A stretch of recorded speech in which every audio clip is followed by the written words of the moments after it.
polisi itu banyak melakukan langkah-langkah yang bukan melindungi rakyat, malah menyengsarakan rakyat. Masalah damai itu sering dijual, ya. Terkadang kasus yang tidak boleh didamaikan itu diselesaikan berdasar restoratif justice. Banyak yang tersandra sebenarnya, ya. Tersandra oleh deal dan kerjasama haram dengan orang-orang luar. Maksudnya? Misalnya ada istilah backing. Kalau begitu semua oknum, nanti semua polisi itu oknum. 60 tahun kamu punya polisi yang bebal seperti sekarang di Indonesia itu jauh lebih baik daripada polisi tidak ada. Jangan lupa subscribe dan nyalakan lonceng notifikasi. Selamat menyaksikan.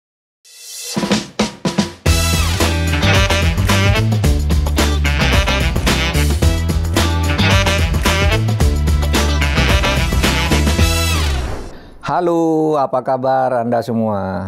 Jumpa lagi kita dalam Terus Terang. Podcast di mana saya selalu bicara secara terus terang dan tanpa basa-basi. Bismillah.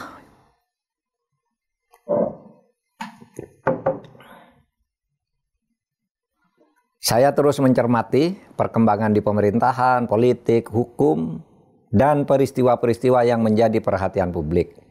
Saya juga memberi perhatian pada permintaan yang datang dari netizen untuk saya bahas.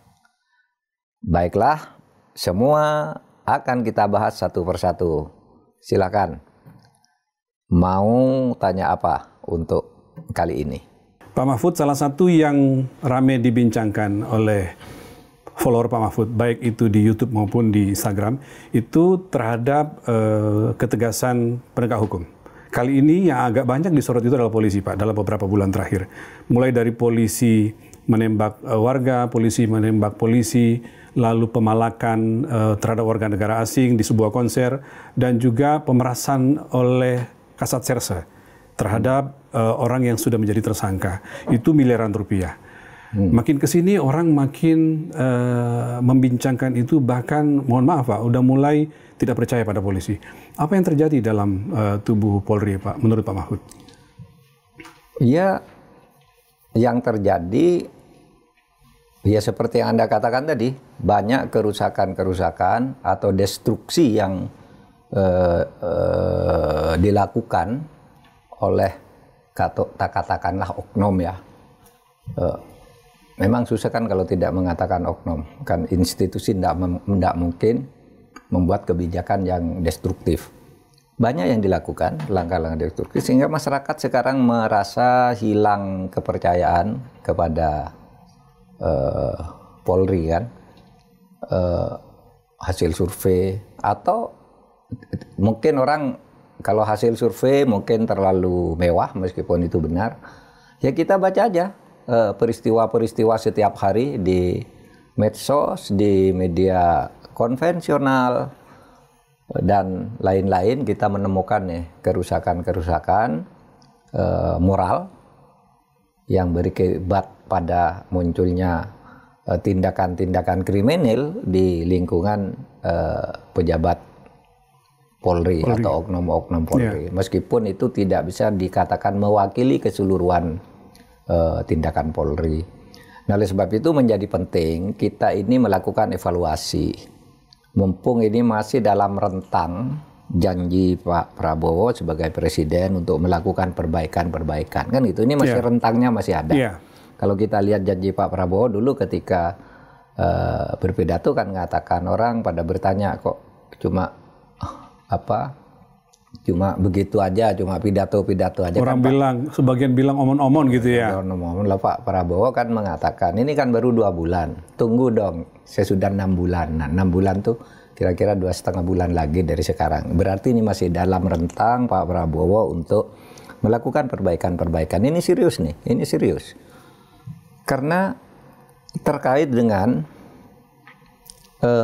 gagal atau suksesnya negara ini menjamin keamanan dan tertib hukum di Indonesia. Nah, ini saya potong dikit Pak, tentang gagalnya atau tidak menjamin keamanan. Kebetulan Pak Prabowo pada tanggal 30 kemarin itu di Rapim TNI Polri bersuara keras Pak Mahfud. Yeah. Saya memahaminya seperti Mahfud tadi mengatakan bukan lagi janji, tapi ini sudah semacam peringatan Pak. Yeah. Kalau saya memahami pernyataannya yang mengatakan bahwa ciri khas negara yang gagal adalah tentara dan polisi yang gagal.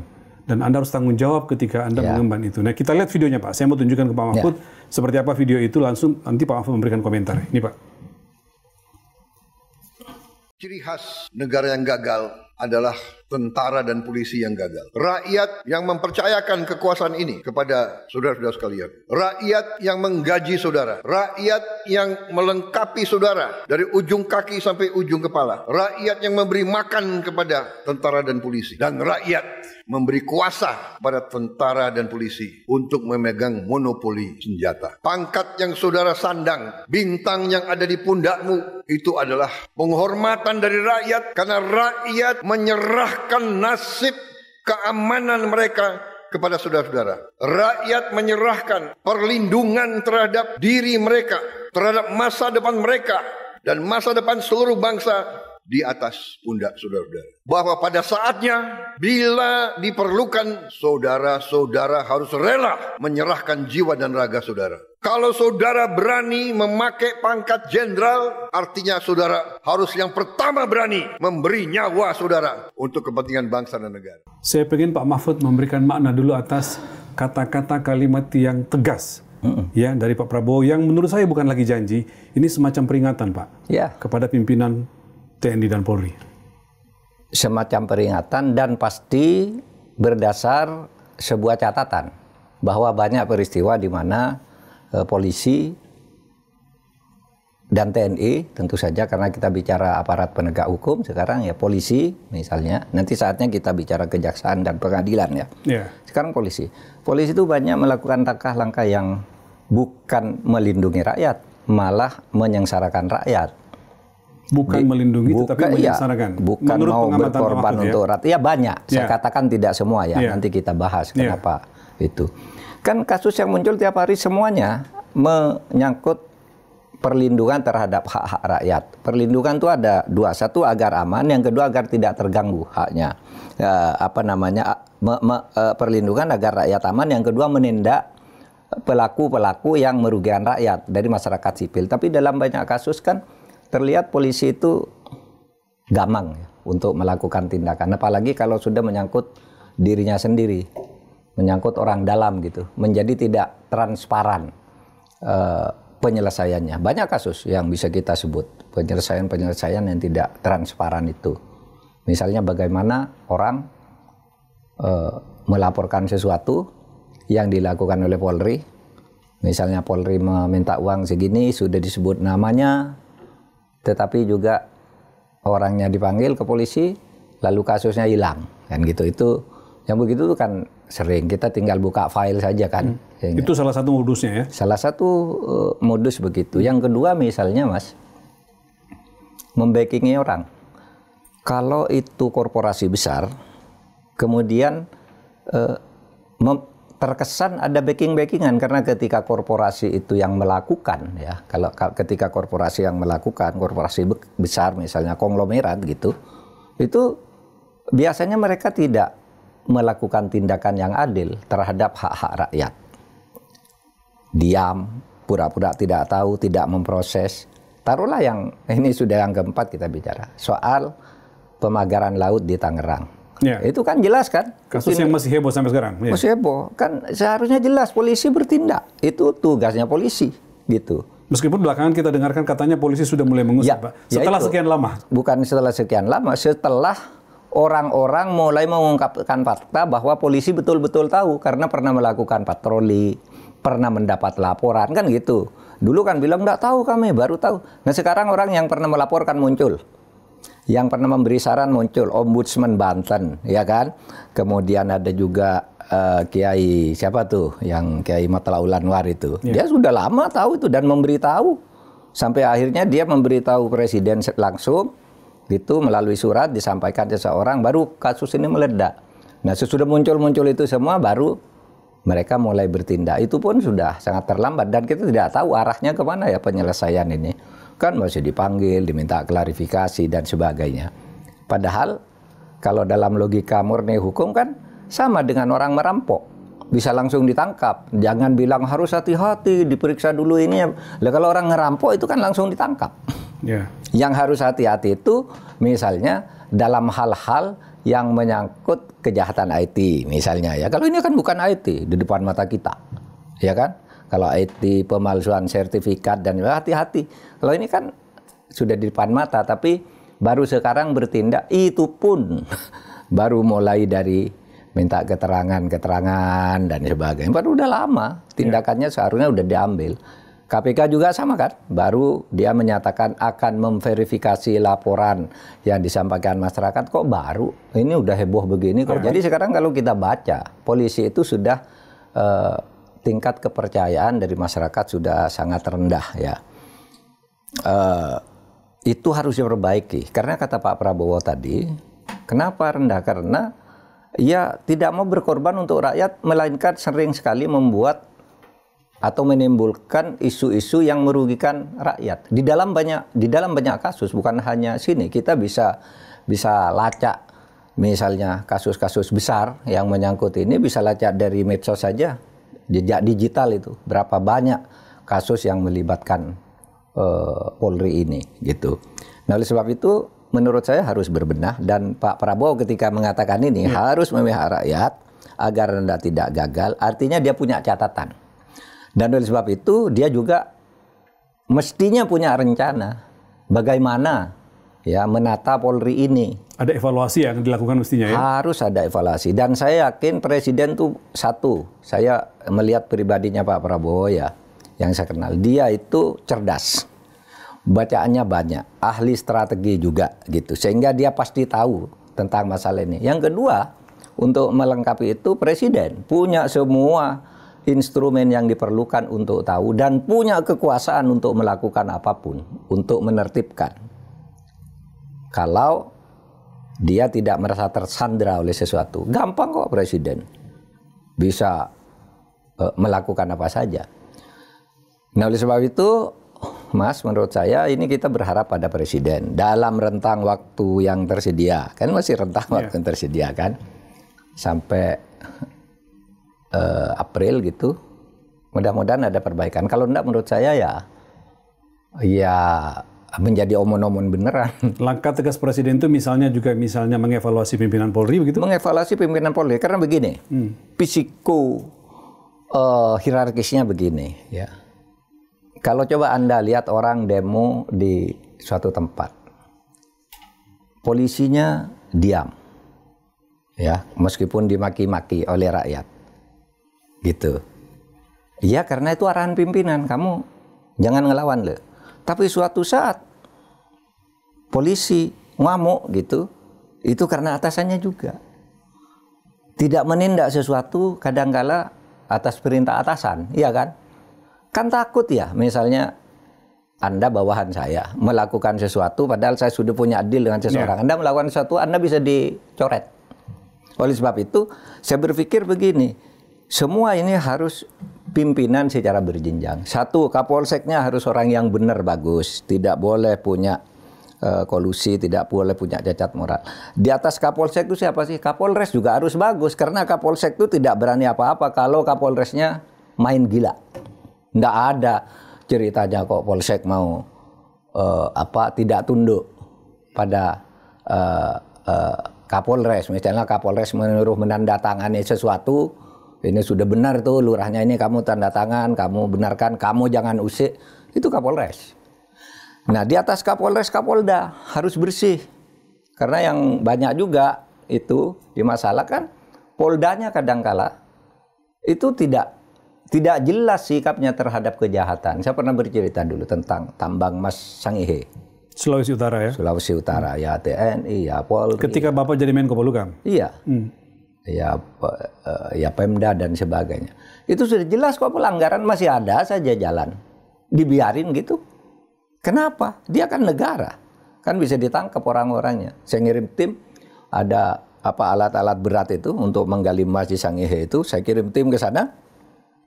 Ketika tim ke sana, hilang tuh alat-alat. Nggak ada Pak, ya ini Tapi ada bekas-bekas begitu, tapi katanya sudah dibereskan. Begitu besok pulang tim saya, besoknya udah ada lagi gambar. Ini Pak, sudah beroperasi lagi begitu tim Bapak pulang gitu. Nah itu kan berarti daerah, ada Polda, Polres. Nah di atas Kapolda juga? Nah, nanti di atas Kapolda tentu eselon-eselon satunya Bareskrim, kemudian ada Baintelkam, Kabaharkam dan itu semua. Itu kan yang ngatur. Baru di atas itu semua Kapolri. Nggak mungkin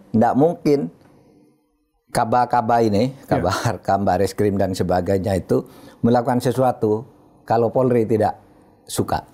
Nggak mungkin ini semua tidak melakukan kalau Polrinya menginginkan itu dilakukan. Kan itu hierarkisnya. Oleh sebab itu cara menanganinya pimpinan-pimpinan harus dibenarkan.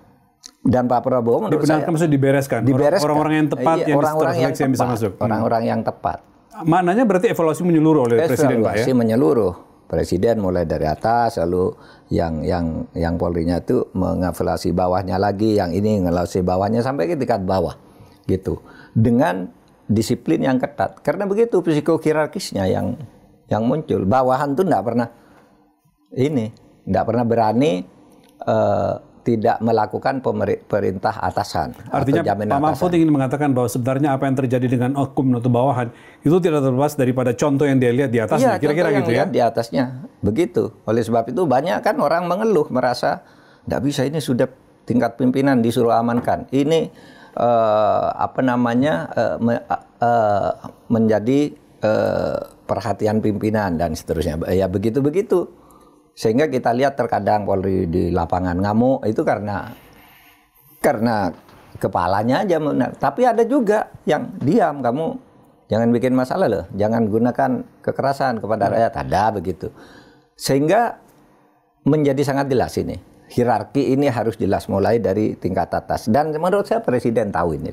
Presiden sangat tahu karena beliau di samping dirinya secara pribadi cerdas, ahli strategi, dia punya juga semua instrumen untuk memberitahu kepada dia tentang apa yang terjadi dan bagaimana sebaiknya. Artinya kita tunggu momentum dan waktu evaluasi itu dari Presiden ya? Bukan, iya. Pak Mahfud, untuk memberikan gambaran kepada pemirsa, kepada netizen tentang katakanlah dalam 6 bulan terakhir, apa saja yang terjadi dengan internal polisi yang itu mempengaruhi wajah suram Polri di depan masyarakat. Yang Bapak bilang tadi, itu sudah mulai mempertanyakan tentang kepercayaan terhadap polisi. Ini ada kasus-kasus Pak yang bisa kita tunjukkan dulu kepada publik sambil saya bacakan. Setidaknya dalam 6 bulan terakhir Pak, apa saja yang terjadi di sekitar polisi.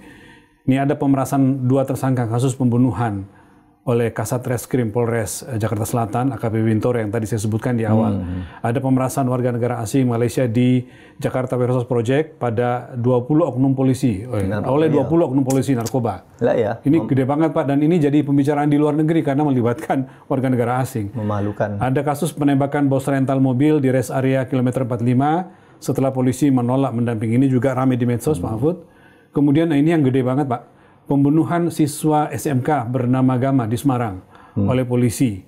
Kemudian ada gerombolan 50 polisi keroyok mahasiswa MI di Mamuju, Sulawesi Barat. Ada macam-macam Pak. Ada personil polisi terlibat LGBT dan narkoba dipecat oleh Kapolda Metro Jaya. Kemudian ada polisi tembak polisi Pak yang begingi tambang ilegal di Polres. Macam-macam Pak. Sampai terakhir Partai Coklat, istilah yang populer menggambarkan cawe-cawe polisi dalam pemilu dan pilkada. Bagaimana Pak menghentikan ini semua? Karena kalau lihat penjelasan Pak Mahfud, ini kan sudah cukup lama ya, berulang, tetapi berulangan itu dan sorotan publik itu tidak menjadi sesuatu yang bisa membuat jera oknum, kalau mau dikatakan oknum, tapi terlalu muncul di dalam polisi. Ya itu problem yang harus diselesaikan oleh pemerintah, oleh Presiden. Kalau saya melihat bukan bagaimana, tapi mengapa ini terjadi. Mengapa ini terjadi? Iya. Ini mereka ini banyak yang tersandra sebenarnya ya. Tersandra oleh deal dan kerjasama haram dengan orang-orang luar.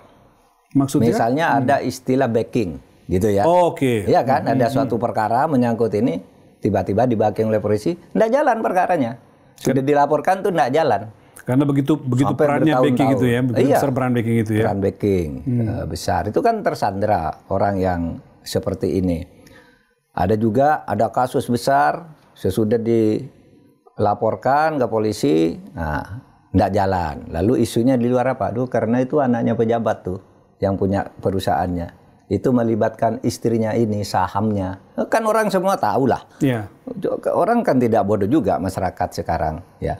Tapi itu tetap aja seperti pura-pura tidak dengar. Seharusnya isu seperti itu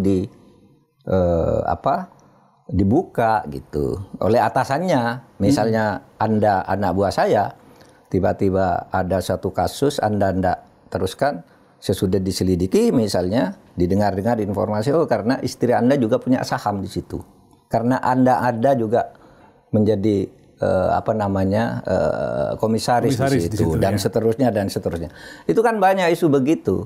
Dan kadangkala sering munculnya di medsos yang kadangkala tidak bertuan kan. Lalu dijawab itu kan hanya medsos, tidak ada buktinya gitu. Tapi perilakunya sehari-hari tampak bahwa itu bukti gitu. Sewaktu Pak Mahfud menjadi Menko Polhukam, saya itu mencatat beberapa Pak yang Pak Mahfud segera bertindak karena kaitannya dengan polisi.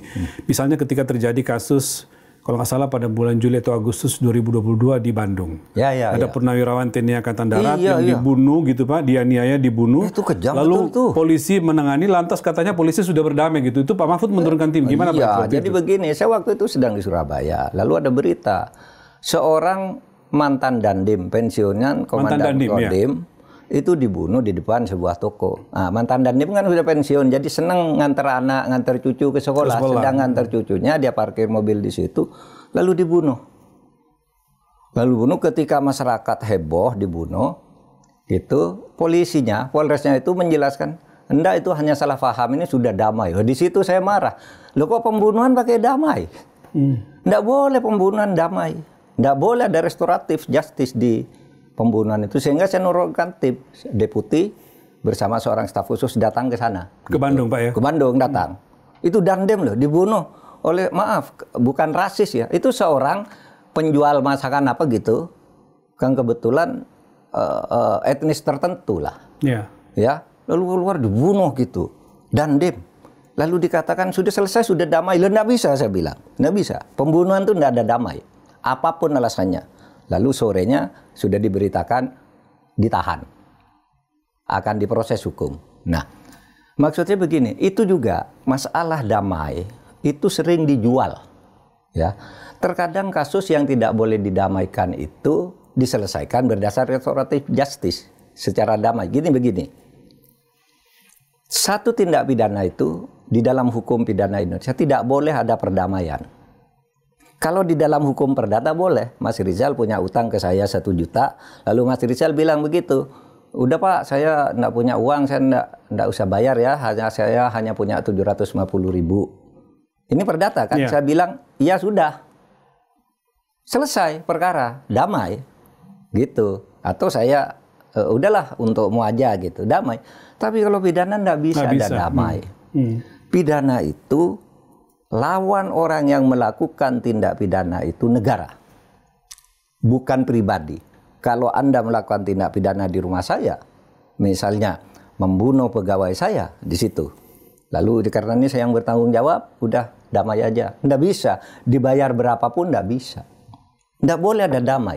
Nah, apakah ada perkara yang bisa diselesaikan secara damai di luar pengadilan? Ada, yaitu perkara-perkara tertentu yang ringan. Penganiayaan ringan, misalnya saya nganiaya pegawai, sikat gitu, tapi tidak sampai menimbulkan ancaman keselamatan jiwa, hanya luka kecil, ya sudah bisa didamaikan. Itu contoh menangani dengan restoratif justice ya? Itu restoratif justice. Tapi korupsi tidak bisa restoratif justice. Kan ada orang menipu orang gitu, lalu laporannya yang menipu ini aman-aman saja. Sesudah ditanya ke aparat penegak hukum, Pak, sudah damai. Saya bilang tidak ada damai dalam penipuan. Anda tuh gimana? Mahkamah Agung juga sudah membuat surat edaran perdamaian itu bisa, misalnya kalau di dalam pencurian terhadap pencurian barang-barang yang sederhana yang harganya 2,5 juta rupiah ke bawah, itu bisa didamaikan di luar pengadilan. Tapi kalau orang membunuh orang, menganiaya orang, kayak kasus siapa dulu? Mario Dandi. Kan udah didamaikan siangnya. Saya datang malamnya ke rumah sakit. Nggak bisa didamaikan, saya bilang. Kok mau didamaikan gimana? Wong ini penganiayaan berat kayak gini. Gitu. Nah, jalur istilah restoratif justice, perdamaian itu sering dijual di bawah. Sering dijual artinya dinegokan oleh aparat. Oh, oke. Dinegokan. Udahlah, damai aja. Gitu. Padahal ini mah polisi pasti. Bagaimana polisi pasti tahu bahwa sesuatu yang tidak bisa didamaikan, nggak boleh didamaikan. Kok bisa kemudian yang bersangkutan bilang, oh kamu kan kemarin sudah punya masalah ini, oh sudah didamaikan oleh polisi. Kan sering ada berita begitu. Loh kok bisa didamaikan begitu? Tidak boleh dong. Nah, satu. Yang kedua sering juga yang dilakukan oleh polisi itu, ya, membolak-balikkan laporan dan pengaduan. Memperlama. Hah? Memperlama atau membolak-balik? Kadang-kala memperlama, kadang-kala mempercepat, kadang-kala membolak-balik. Gitu, gini. Misalnya ya, ada kebakaran. Ada orang memperkosa orang gitu ya. Sudah ramai sekampung memperkosa orang. Gitu, dengan kekerasan. Polisi tahu. Lalu dia diam aja. Kenapa? Belum ada laporan. Loh, kalau sudah jelas terjadi sesuatu, nggak usah nunggu laporan. Polisi itu menerima laporan kalau misalnya di suatu desa terpencil ada orang membunuh orang, polisinya nggak tahu tapi ada satu yang tahu, lapor.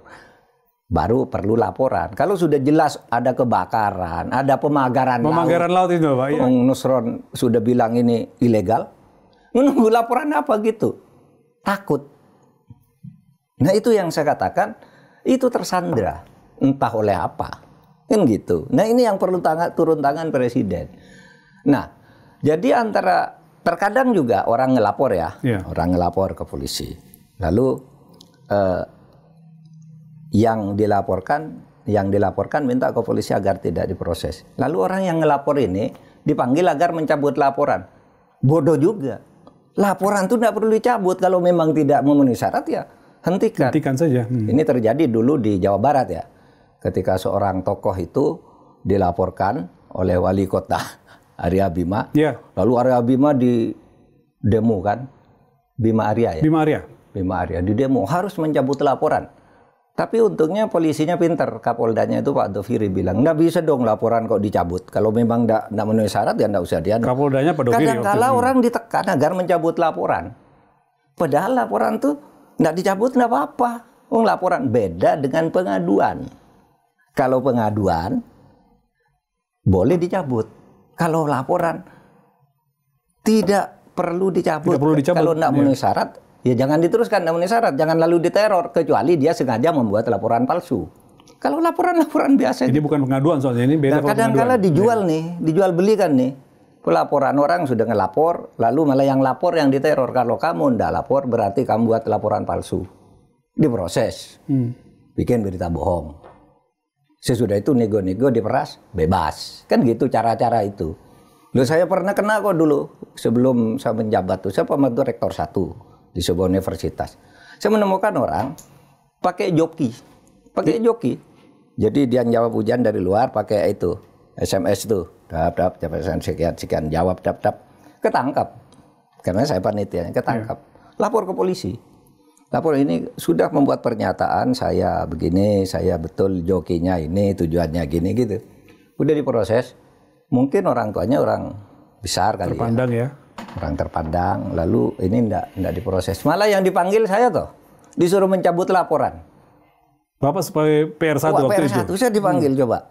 Bapak harus cabut laporan ini. Mungkin apa? Lah ini tidak terbukti, Bapak itu mau diperas saya. Saya bilang saya ini dosen hukum. Saya bilang saya nggak mau cabut laporan. Bapak kuliah itu? Lah iya. Polisi loh. Begitu. Nah, dan sekarang ini kan masih banyak orang suruh cabut laporan kan? Iya. Atau polisi nunggu laporan. Nggak nunggu laporan. Peristiwa pidana itu nggak perlu laporan. Yang perlu pengaduan itu delik ringan dan delik keluarga. Namanya delik aduan.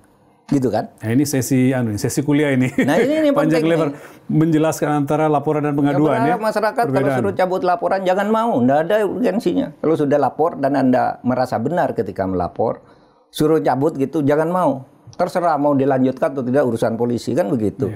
Sekarang ditekan loh. Saya pernah cerita tuh teman saya dosen loh, ngelapor uangnya rumahnya dibongkar, uangnya hilang.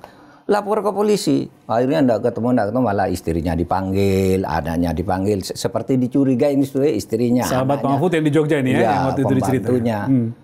Akhirnya dia sudah Pak, saya enggak jadi melapor. Diminta uang loh. Kamu sudah terlanjur melapor. Diminta uang loh Pak. Oleh polisi nih. Iya, iya. Ini akhirnya kita ini jadi seperti ini ya. Gitu. Ya, Pak Mahfud, di luar soal itu kan ada juga modus biasanya melindungi korps, Pak, membela teman gitu ya. Saya ingat waktu Pak Mahfud jadi Menko Polhukam, ada pernah kasus anggota Polri yang waktu itu pernah menjadi penyidik KPK, kemudian terlibat korupsi, Pak, terpidana korupsi. Kalau nggak salah AKBP Broto Seno, betul. Lalu tiba-tiba ternyata masih aktif sebagai polisi setelah dia terpidana. Lalu orang lagi rame tapi nggak ada tingkah apa-apa. Lalu Pak Mahfud memutuskan memanggil rapat koordinasi, pada akhirnya dia dipecat. Ya nggak boleh dong, orang kan sudah jelas. Pegawai negeri sipil, Polri, TNI yang terlibat tindak pidana dengan ancaman pidana lebih dari 5 tahun, itu dipecat, diberhentikan tidak dengan hormat dari pekerjaannya, meskipun kalau ancamannya 20 tahun, ya korupsi misalnya itu kan 20 tahun ancamannya, hukumannya hanya setahun, tetap dianggap harus dipecat karena yang di ini bukan vonisnya tapi ancaman terhadap tindakannya itu. Ya itu waktu itu kan Broto Seno tiba-tiba loh ramai sekali Pak, aktif lagi. Udah jadi terpidana. Iya, saya panggil ke sana lalu saya bersuara lewat media. Nggak boleh itu. Itu. Pada akhirnya dipecat ya Pak ya? Pada akhirnya ya dipecat. Ya setelah Bapak ngomong. Oke Pak Mahfud, satu hal yang seperti Pak Mahfud sampaikan tadi kan selama ini orang mengatakan bahwa ya itu oknum. Sehingga ketika sampai oknum ya selesai urusannya, ini bukan urusan institusi. Pertanyaan saya, apakah kalau sekian banyak oknum muncul dan berbagai modus itu lantas kita masih berhak mengatakan bahwa itu oknum, tidak ada pertanggungjawaban institusi Pak? Gimana Pak? Kalau begitu nanti ini siapa yang bilang? Kalau begitu semua oknum nanti semua polisi itu oknum jadinya. Oknum semua jadinya Pak gitu. Itu pertanyaan publik kan begitu Pak. Gitu. Bagaimana memahami Pak? Ya tapi memang begitu. Iya. Secara hukum kan kalau dalam kasus seperti itu kan tidak mungkin untuk kebijakan institusi. Pastilah Polri tidak akan membuat kebijakan agar orang memeras, agar orang membunuh orang. Polisi melakukan kejahatan pasti tidak. Pasti oknum lah, oknum. Tapi pembinaannya dan pengawasannya itu, yang oknum itu kan tanggung jawab pidananya. Kalau tanggung jawab manajerial, itu kan ada di institusi. Iya kan? Nah ini yang tanggung jawab manajerial itu, yang saya katakan tadi, manajer atau pimpinan di setiap level itu yang harus diseleksi betul. Dibuat sebuah sistem seleksi yang sehingga dari mereka lahirlah sebuah leadership gitu ya yang mempengaruhi yang lain supaya dia menjadi lebih baik gitu ya Pak ya. Iya, bukan orang menjadi pejabat karena kliknya angkatan tahun sekian, ini kliknya Pak ini, itu kliknya Pak itu. Jangan begitu dong. Gitu. Ya, profesional aja. Gini loh, negara ini bisa rusak loh kalau polisinya rusak. Loh, kata Pak Prabowo itu kan, negara gagal kalau polisinya gagal. Sampai begitu Pak, iya kan? Kalau gagal berarti kesimpulannya polisinya yang gagal atau tentaranya yang gagal. Menurut Pak Prabowo begitu. Keras sekali Pak. Pak Mahfud, salah satu tokoh yang rajin memberikan kritik kepada polisi, kepada TNI, kepada aparat penegak hukum itu adalah Pak Mahfud. Dalam catatan saya ya. Bahkan ketika menjadi Menko Polhukam pun itu dilakukan. Tapi pada saat yang sama Pak Mahfud itu selalu menegaskan kepada publik bahwa polisi, TNI harus kita jaga. Kita tetap harus menghormati karena kita akan rugi kalau misalnya 1 jam saja polisi mogok. Pak Mahfud kan beberapa kesempatan menyampaikan itu kan Pak. Saya dulu mengandaikan begini, negara ini kan harus selalu aman dan kita harus jujur ya. Kalau bicara polisi sebagai sebuah institusi dan jumlah orangnya, itu kan secara umum kan baik. Ya, bahwa sekarang terendah mendapat 65 ya anunya. Kan berarti masyarakat itu sekarang mendapat rasa aman di tengah-tengah masyarakat. Yang rusak-rusak ini kan kasus-kasus nyangkut uang, nyangkut konglomerat. Tapi perlindungan masyarakat sehari-hari di daerah itu polisi bagus. Berjalan dengan baik. Bahkan untuk kriminal umum itu sangat profesional. Sangat profesional. Anda mencari orang bikin kegaduhan melalui medsos, ketemu kok sebentar. Oh ini Pak yang buat gitu. Saya pernah mencoba, saya sudah pernah cerita. Ada dulu di Semarang itu orang dipotong-potong. Bayi hilang. Nggak ada yang tahu siapa yang ngambil. oleh Polri, ketemu kan besoknya, ini ada di sini, ketemu ada orang dipotong-potong, kakinya ada di Surabaya, kepalanya ada di Tanjung Priok apa, itu direkonstruksi, ini ketemu gitu. Hebat kan polisi kita, sehingga masyarakat merasa nyaman dengan kriminal umum. Tapi menyangkut soal korupsi, menyangkut soal konglomerat ya yang besar-besar, penjarahan sumber daya alam, tambang dan sebagainya. Soal uang lah ya terutama ya. Selalu soal uang, korupsi dan sebagainya. Polisi menjadi tidak profesional dan itu yang dirugikan rakyat banyak. Jadi oleh sebab itu saya katakan jangan dong kalau begitu Polri itu jangan dipojokkan sebagai alat negara, sebagai institusi. Polisi itu sangat diperlukan. Jangankan banyak nih di medsos. Sudahlah kita enggak perlu polisi gitu kan. Bubarkan aja tuh polisi yang ngecek rakyat ini cari keamanan sendiri-sendiri kan banyak di medsos. Betul, kekecewaan seperti itu Pak. Kekecewaan itu nggak bisa. Polisi itu harus kita jaga, harus kita pelihara. Itu sebabnya saya katakan, saya mengandaikan dalilnya Ibnu Taimiyah yang ketika bicara negara dan pemimpin. Gini, situ nasanawat bi imamin jahil afdhalu min lailatin bila imam. 60 tahun kamu dipimpin oleh orang yang bodoh, goblok, dan agak jahat, itu jauh lebih baik 60 tahun tuh daripada satu malam saja kamu tidak punya pemimpin. Nah, saya ibaratkan 60 tahun kamu punya polisi yang bebal seperti sekarang di Indonesia itu jauh lebih baik daripada polisi tidak ada. Oh, itu analoginya ya dari saya menganalisikan itu. Kita punya videonya loh Pak itu. Ada ya? Ya, kita coba. Saya ngomong di DPR kalau ngomong di DPR. Biar pemirsa bisa lihat, Bapak lihat ini nih. Bahwa Pak Mahfud pernah mengatakan itu untuk membela dalam tanda petik polisi lah gitu ya. Kalau dibaca dalam bahasa Indonesia, 60 tahun kamu mempunyai polisi yang jelek, jauh lebih baik daripada satu malam saja tidak ada polisi. Bayangin Bapak, ada polisi satu malam mogok, malam aja. Paginya sudah hilang negara itu. Karena ketika polisi mogok, yang ngelain orang desa tidak ada, ngurusi kebakaran tidak ada, ngurusi pembunuhan tidak ada, besoknya hilang udah. Polisi ini kita bangun bersama-sama agar menjadi lebih baik. Ya, itu Pak. Itu. Dan ini ada contohnya, karena ketika saya mengatakan itu ada seorang pejabat tinggi Polri berkirim berita kepada saya. Terima kasih Pak atas dalilnya. Itu polisi ini. Itu masih aktif sebagai pimpinan Polri? Waktu itu aktif. Oh, oke. Aktif. Terima kasih. Lalu dia kirim berita di Brasil. Di Brasil itu polisi mogok. Mogok satu malam gitu, satu hari. Oh, ketika mereka protes gaji tapi iya, gajinya dipenuhi. Jadi mereka mogok. Wah, kacau negara pada waktu itu. Kacau semua toko dijarah, pembunuhan di mana-mana gitu-gitu.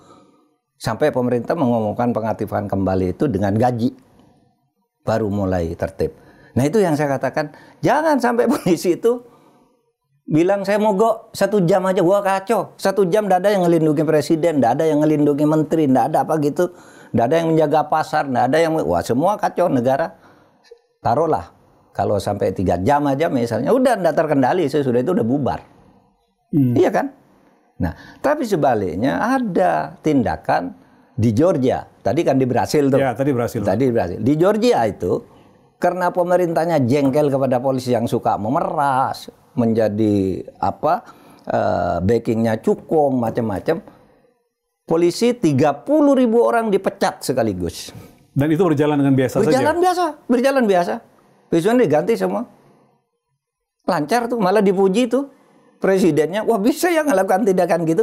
Bisa. Artinya masa kita tidak bisa mengambil jalan tengah antara Brasil dan Georgia ini? Kan bisa jalan ketemu. Tengahnya saja, nggak usah se-ekstrim itu ya, ambil tengahnya saja. Ekstrim situ, ekstrim sini, ambil tengah.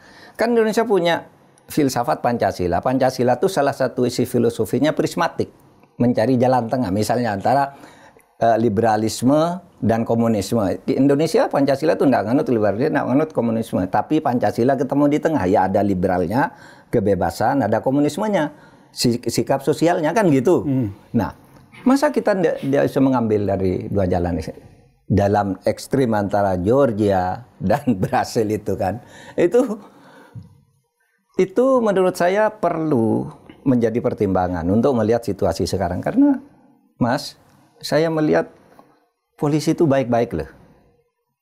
Lebih banyak yang baik lah. Kalau saya ke daerah-daerah sangat itu penghormatannya kepada orang. Saya kalau datang pasti di ini saudara saya.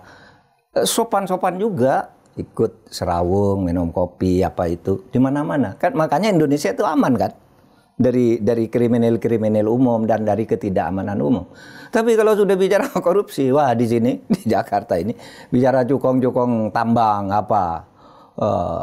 pembalakan hutan, apalagi dan macam-macam lah. Ya mungkin itu Pak yang menyebabkan yang Pak Mahfud sebutkan terakhir bahwa soal uang, soal cukong dan segala macam menyebabkan dari survei Litbang Kompas terbaru Pak, itu dari institusi penegak hukum polisi paling rendah. Ya. Nilainya kalau nggak salah 65,7% Pak, di bawah di antara semua yang lain. Ya itu gambarannya bahwa semakin kesini juga wajah polisi memang makin suram ya Pak. Zaman saya pernah 87%. Di zaman Bapak menjadi Menko Polhukam? Saya di Polkam. Ketika sejak zaman Sambo itu lalu turun blok gitu, lalu mulai naik lagi, sekarang turun lagi. Bagus. Polisi pernah tertinggi dari antara semua penegak hukum. Gitu. Nah, ada Pak yang mempertimbangkan. Sekarang terendah kan? Ya, ada orang yang berpandangan bahwa semakin kesini kan semakin disorot gitu ya, dan tidak berhenti penyalahgunaan kekuasaan. Sehingga orang mengatakan begini, ada yang berpandangan bahwa mungkin memang sebaiknya kewenangan polisi itu dikurangi. Misalnya sebagian kewenangannya itu diserahkan kepada Kejaksaan Agung. Menurut Pak Mahfud gimana? Saya mendengar ada rencana begitu bahwa ya, misalnya ada upaya legislasi begitu Pak. Tapi belum jaminan juga karena kita suatu saat harus bicara kejaksaan juga, ada masalah-masalah juga di sana. Jangan kewenangan diberikan karena nanti kita diskusikan di mana nih. Bisa jadi dipindahkan ke sini, di sini malah bermasalah juga gitu ya. Malah sekarang ada ide katanya kalau jaksa terlibat dari tindak pidana tidak boleh diperiksa oleh polisi. Harus izin. Ya. Harus izin jaksa agung. Tidak boleh begitu. Itu berarti nanti banyak main di situ. Ya sudah. Misalnya polisi korupsi bisa ditangkap oleh Kejaksaan Agung juga, tidak boleh dilindungi oleh atasannya kan? Ya. Karena untuk korupsi itu Kejaksaan Agung bisa melakukan penyidikan langsung terhadap setiap tindak pidana korupsi. Sama dengan kalau jaksa gitu salah lalu harus minta izin Jaksa Agung, nggak bisa. Kalau salah ya terus diproses polisi. Kalau kesalahannya tindak pidana umum kan harus polisi. Iya kan? Iya. Nipu misalnya, bukan korupsi ya. Menganiaya orang, itu kan tindak pidana umum. Meskipun jaksa itu ya polisi dong. Nggak usah minta izin kejaksaan, itu berlebihan gitu. Sementara kita kejaksaan belum melihat ada jaminan bahwa itu akan baik ke depannya. Mungkin saat-saat ini kejaksaan agak sedang naik daun. Sedang membaik gitu. Ya, tapi itu tidak menjadi jaminan kalau kewenangan dipindahkan ke sana. Kenapa? Atau dipindahkan ke sana. Tidak boleh begitu. Kita harus proporsional aja lah. Sudah bagus nih sistem yang kita atur nih. Hubungan tata kerja antar institusi penegak hukum, itu hubungan tata kerjanya bagus ya. Yang jelek itu pelaksanaannya. Jangan diubah-ubah lagi karena ini sedang jelek lalu kewenangannya dipindah ke sini. Nanti kalau ini jelek siapa yang pindah lagi? Pelaksanaannya dan figur-figur yang memimpin yang melakukan itu ya. Iya. Oke. Saya kira cukup Pak Mahfud. Terima kasih Pak. Makasih. Makasih. Oke, sekian dulu untuk minggu ini. Kita jumpa lagi dalam Terus Terang pekan depan. Tetap semangat, tetap bersuara untuk membangun keadilan dan demokrasi. Sebagai bukti, Anda tidak lelah mencintai Indonesia. Selesai.